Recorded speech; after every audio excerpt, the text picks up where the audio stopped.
Pero sa tinulang grabe jud ang ako pagsulay pag anin ako karong bakasyon na kay daghan kaayong gustong mga panghitabo nga murag gapigil nga moani ko. Imagine ka, November pa lang last year ako nag-book nga ako ang flight and I paid my accommodation also at that time. So taas ng period kay karong April gud. So bale the trip is my Christmas gift and my birthday gift. Okay, birthday na ako tomorrow. Okay. So by January this year, na hospital lang akong papa.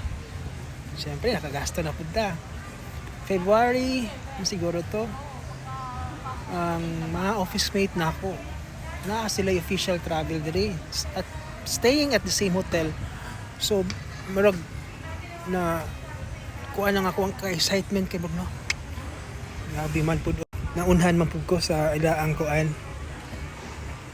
Dayon worst nagka-fuel crisis na pud. Pistot yun to nagka-fuel crisis ko nga ala baka wala na yung mudagan nga kuan mga sakyanan kay gamahal na kayong gasolina. Okay, problema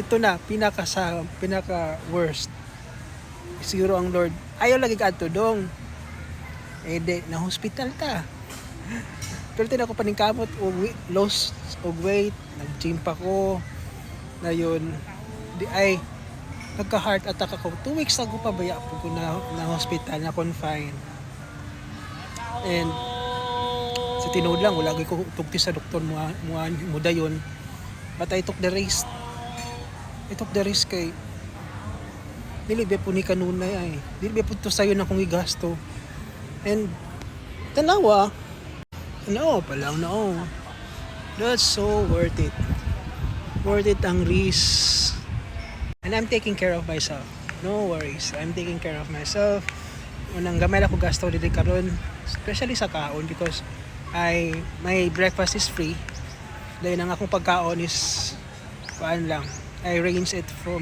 150 lang. Hindi mapukay ko tiglakaw-lakaw kay sakit sa hangak.